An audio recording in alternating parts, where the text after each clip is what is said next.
Hi everybody, welcome to Let's Talk Chiropractic. You know, Dr. Alex, this last month of May, I think it was a beautiful month. We've been swimming in our pool 10 times already. I got all my vegetables and flowers planted, but you had a great idea. For this show tonight, I don't think we've ever done this before. Dr. Alex said, let's just talk about what got us interested in chiropractic. I think if I was a patient, I never asked my orthopedic doctor, my physical therapist, or my dentist what got them involved in their profession. So we're going to take some time the next 30 minutes, and I'll talk first eventually, and you can talk about why we became chiropractors and sort of from behind the scenes. So go get yourself, again, a big glass of water, and then sit down and talk about our past, okay? Thank you.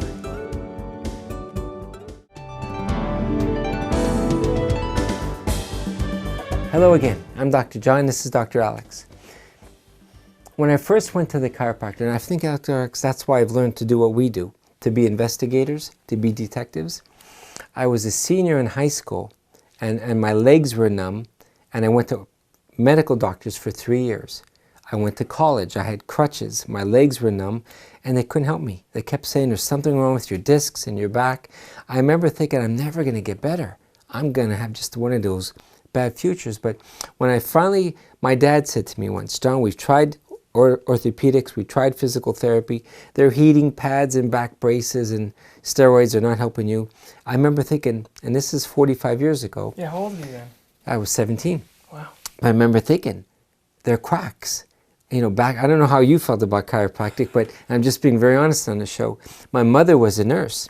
So she said to me, even though they're not that highly respected, it's a whole different way of looking at the body. Let's try chiropractic. So I was scared. I remember thinking, oh my God, I remember I was sleeping on my parents' floor for 9 months. Wow. I felt like there was a knife in my back. I felt so terrible in high school with crutches. Me being on the captain of the soccer team, always late for class, going up and down steps with these crutches, it was embarrassing to me.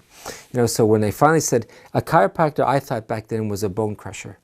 I just envisioned they were going to put me on my side and crack my back in place and make me worse. Lo and behold, the first guy I went to did just that. No. He put me on my side and made me worse. I crawl on my hands and knees. I remember thinking, I am never going to go back to a chiropractor. But my dad said to me, John, they're all different. Some chiropractors are rough, some are gentle. I thank God to this day I gave it a second chance, because I don't know where I would be if I wasn't a chiropractor. So we went to I remember we were playing Bethlehem Liberty for the district championship soccer game. And again, I was captain of the team. So I remember in terrible pain, I was painting this place downtown. I put Bishop Hayfie is where I went to school. We're going to win 1-0. Though we lost 1-0. Oh. At least I was able to play in this district. And I think we would have beat them if we're all sort of, if I felt better. But my point is, I went to a more gentle guy who used a drop piece Thompson table. And I remember as the months went by, I was this close to saying, I'm frustrated with my results. I'm not getting better as fast as I wanted. But something said, wait a second, for 3 years, your pain was terrible. So I started, and I tell my patients this, look for small improvements. I was sleeping in a bed. I was able to tie my shoes. I was walking in school without crutches. So though I wasn't able to jog and lift weights and play soccer like I wanted to, there was improvement. So I stuck with the program. But when I look back at it, Dr. Alex, in my freshman year, they invited me to be on, they call it the presidential, they picked what they thought were the 5 best athletes, and they picked us to go compete against other schools. So I remember I was running backwards in the gym. Do you ever remember those ropes with the knots? I used to climb the rope to the top. Yeah. Mr. Pagarella was my phys ed coach. We were running backwards and I tripped on that knot and I landed on it right on my left side. So when I look back, I think my freshman year, because they carried me to the locker room and I couldn't move for a whole day. I think the mistake, they put it in a hot shower where I should have put ice on it back then. Yeah. So as a freshman at Bishop Hayfie, I fell on a knot. It wasn't until my senior year that my disc herniated and my legs went numb. So chiropractic to me has been a second life, and that's why I will never get tired of. So when people come to me and they'll say, well, you don't know what this is like. I said, yes, I do. I've been in your shoes, and they're excited to know that their doctor has been in their shoes. So it's your turn. How did you get into chiropractic? First, let me react. I don't think I've heard the whole thing end to end, just back and forth like that. You always give me snips and pieces. What an incredible story. And that's why I love what I do. I think people say to me, my own kids, Dad, after 42 years, don't you get tired of fixing backs? I guess like me, they never just fixed my back, Alex. They gave me back my life again. Wow. Like you just said it 10 minutes ago. It's exciting when your patients feel better than normal. Is that how you put it? Right. So that's how I felt. New normal. Yep. So when I started running triathlons and riding bicycles 50 miles, to this day now, remember my feet were killing me a couple years ago. Now they're pain-free. Yeah. I still thank God every day when I get out of bed to walk into the shower. Thank you, Lord. So when you have bad feet and they get better, when you have a bad disc and it gets better, at least for me, I enjoy coming to, I walk in the office every morning and I talk to the office. I tease my wife. I said, this is my girlfriend. So every time I come here, good morning, honey, how you doing today? But it's my way of like, so God, as you know, we rush all day long to keep on schedule, but it is a joy to hear all the positive stories. Yeah, so I'm thankful to God, for, again, so my point is, I was a non-believer. I didn't believe in chiropractors. I was hurt by the first chiropractor. So when people say to me, I'm from New Jersey, the last guy hurt me, I can feel for them. And I say, I was too. I was a non-believer. I was hurt by chiropractic. And you could see the stress level. I was like, wow, this guy's been where I've been. So I said, we're going to do a much more gentle technique, but give me some time. Give me some time for the body to heal. And so I thank God now. Back then I remember taking these walks on these rainy days in terrible pain, not getting any better. I needed someone to give me that encouraging word that would have said, John, be patient. Find the right doctor, and you're going to have a beautiful life. So let's take a break, and then I'm anxious to hear your whole story.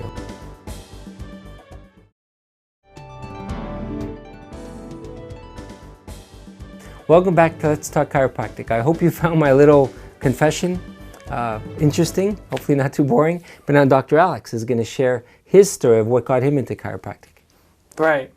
We have different, I like that we're such a contrast, right? Because you had that long period of terrible pain where it was this kind of bumpy road back to recovery where finally you figured it out and you've got the right doctor and things started turning uphill.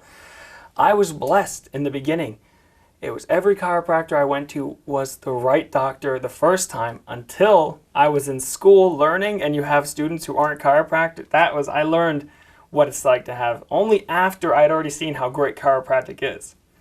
So my original start with chiropractic, I like to call my mom affectionately a hippy-dippy woman. What does that mean? She likes everything that's alternative. She likes her granola, she likes the fancy Greek yogurt. She likes everything that's alternative, and she's bringing me to this chiropractor, Dr. Lou, and I'm thinking, this is another one of her hippy-dippy things. This is another one of those alternative, right? This is the other doctor.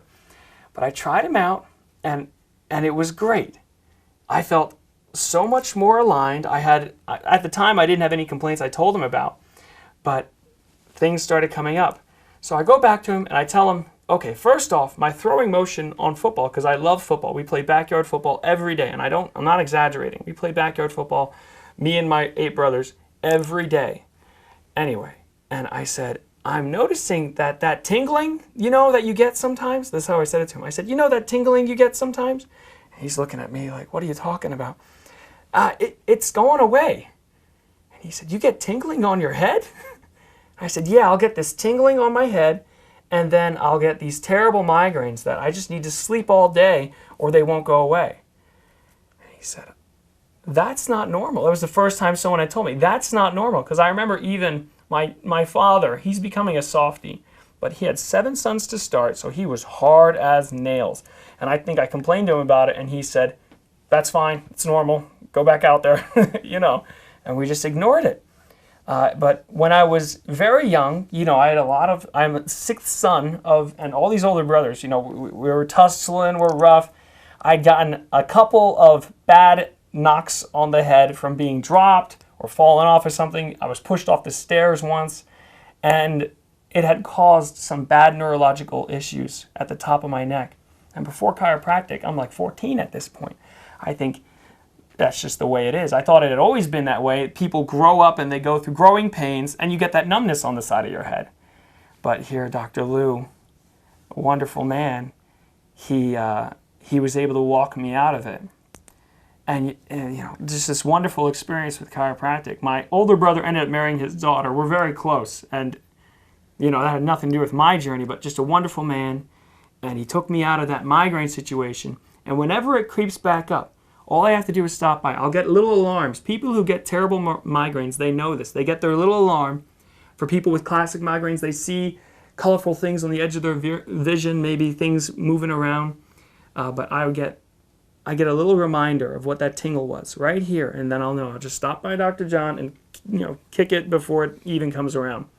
I don't think I've had one in this year, maybe one this year, but it's been an amazing. Because I used to have them every day. It'd be the end of the day. You have to sleep now because you have a migraine.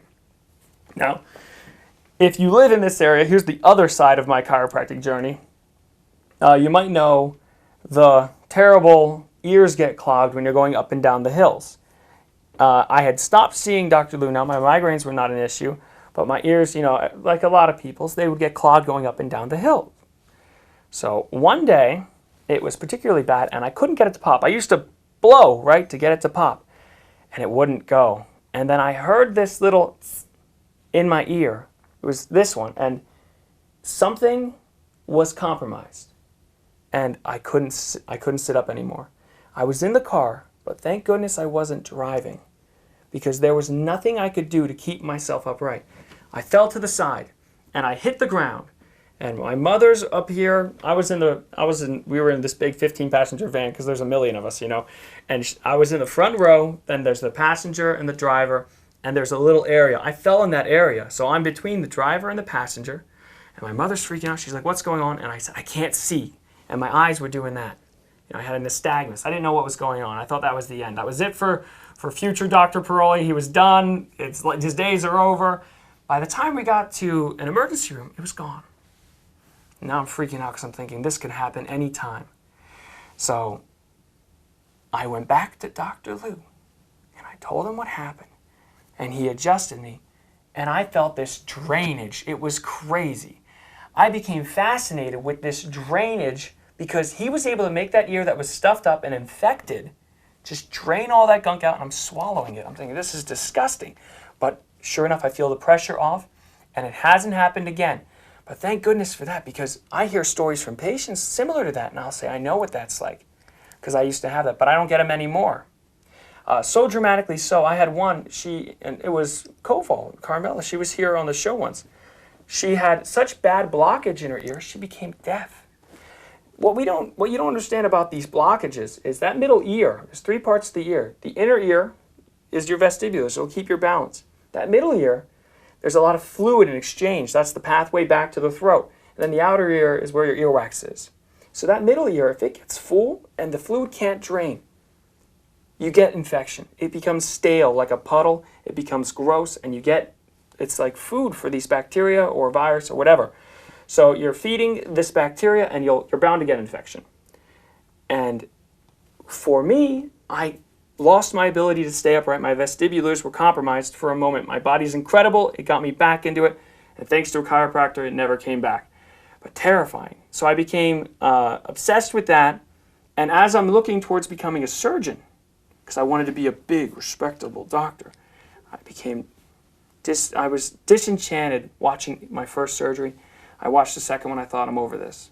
That's not love.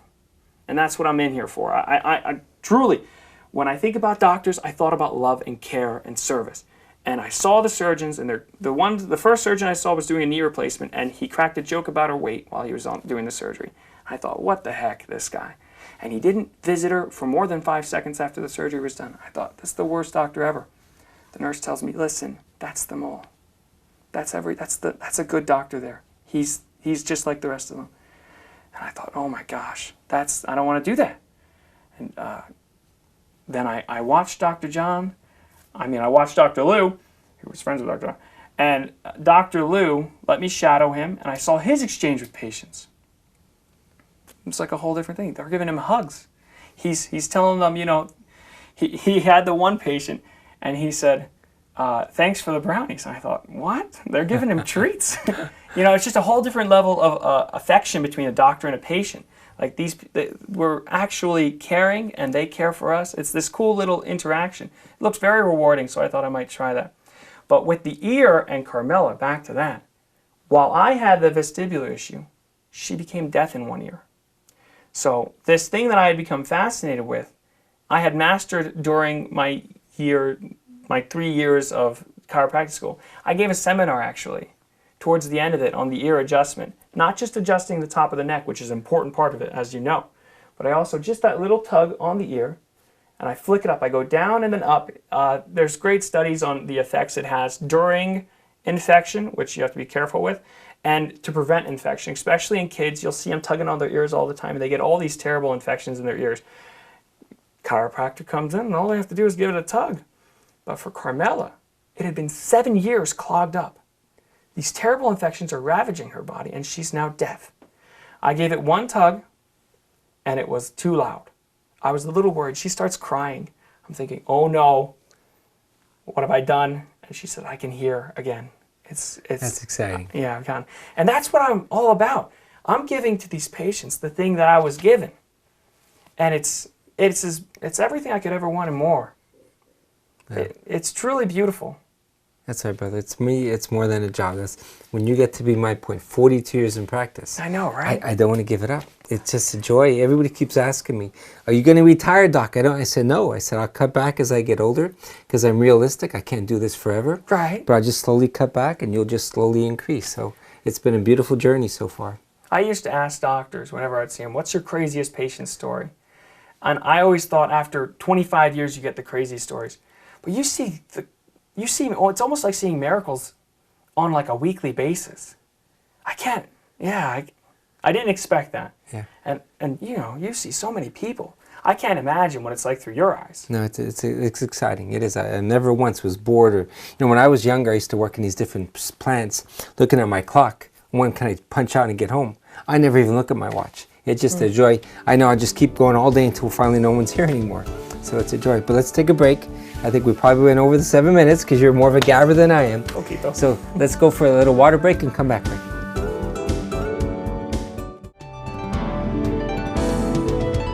Welcome back to the last segment of Let's Talk Chiropractic. I shared a little bit about my past. Dr. Alex shared his.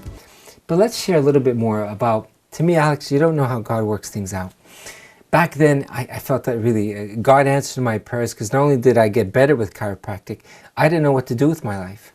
And once I got my health back, I said, that's what I want to do with my future. So I went to chiropractic school. The chiropractor that I saw in town, he said to me, don't go to Davenport, Iowa. The winters are too cold. That's where he went. He said, there's a new school, Sherman College in South Carolina. The summers are beautiful. Go to South Carolina. And I'm glad I did. Not just for the beautiful weather, but I felt that they have a great technique package of teaching how to adjust. So you get to school. I remember I flew down and I got there at midnight. There was supposed to be somewhere to meet me at the airport. No one showed up. Oh, no. I remember thinking, what kind of a school is this? 5 o'clock in the morning. I'm sitting in this airport outside out with my luggage. Back then, no cell phones. My mother was probably worried to death. Here the guy comes to me. I never forget. Dan was his name. A white t-shirt. Coffee stains all over. Oh, no. Disheveled hair. Smoking. I thought every chiropractic student was going to be, a triathlete. It was the opposite when I met this guy. Sorry, I was at this party. I drank too much. I had to get a little bit sober before I picked you up. So if I would have told my parents that, they would have said, forget about this school. But anyway, he takes me to school the next day, and the school has this group. They said, where are you from? Northeastern PA. There's another guy here from Northeastern PA. Do you want to meet Lou Guarneri? And you guys can maybe be roommates. So chance has it, we shake hands, we go look for an apartment together. We get an apartment. We play soccer together, and before you know it, now Louis is like my brother. We have become such great friends.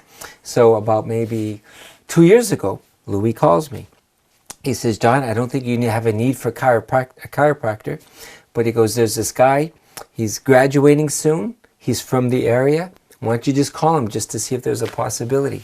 So if it wasn't for me meeting Louis, then become like a brother, because we went to Myrtle Beach every year, our families, for 20 years. So his kids and my kids all grew up together.